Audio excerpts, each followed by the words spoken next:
This country is a sponsor of terrorism and its leader is accused of crimes against humanity. All this is about Russia. At the same time, the Federation, in spite of everything, continues to be a permanent member of the UN Security Council and retains the right to veto decisions of the Security Council. And from April the 1st, it is Russia's turn to chair the organization. The presidency of Russia in the UN Security Council begins on the 1st of April.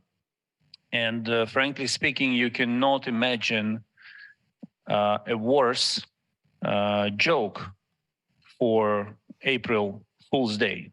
It's the worst joke ever, that the country who systemically violated all fundamental rules of international security is presiding over a body whose only mission is to safeguard and protect international security. On March the 26th, the Ministry of Foreign Affairs of Ukraine called for an extraordinary meeting of the UN Security Council so that the world reacts to the statements of Russian President Vladimir Putin about his intention to place tactical nuclear weapons on the territory of Belarus. Ukraine expects effective measures to counter the Kremlin's nuclear blackmail by the United Kingdom, China, the USA and France, in particular as permanent members of the UN Security Council, which bear primary responsibility for preventing threats of aggression with the use of nuclear weapons. We demand to immediately convene an extraordinary meeting of the UN Security Council for this purpose.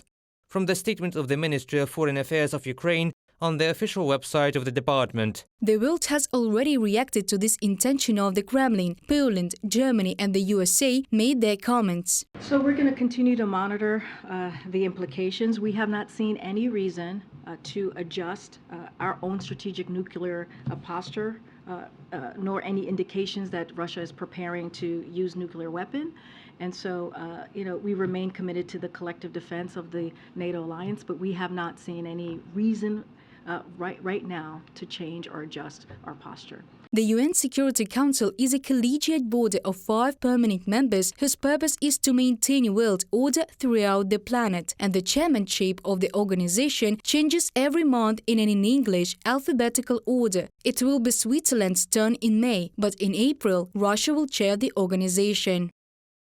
Can you imagine such bloodthirsty despots as Adolf Hitler, Saddam Hussein or Pol Pot presiding over UN Security Council, charged with preserving global peace and harmony? This is no April Fool's prank. Next month, by extension, Putin assumes UN Security Council presidency, Serhiy Kislytsa, permanent representative of Ukraine to the United Nations, on Twitter. On December the 26th last year, Ukraine initiated a process aimed at achieving the complete exclusion of Russia from the United Nations Security Council and the UN as a whole.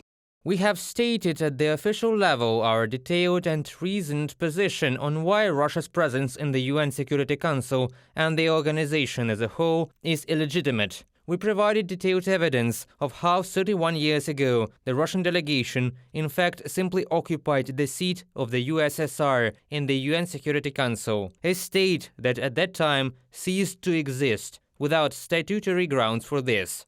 Dmytro Kuleba, Minister of Foreign Affairs of Ukraine, on Facebook. In order to exclude a permanent member of the organization from the UN Security Council, a vote must be held. Then in the General Assembly, 2/3 of the states must vote in favor, and then the changes must be ratified by the parliaments of at least 2/3 of the UN member states. Now there are 193 countries in the UN, so Russia's permanent membership in the Security Council should be supported by at least 129 states of the world. Reported by Diana Kolesnik, Bogdan Maksimets, Evgeny Karmazin, UATV News.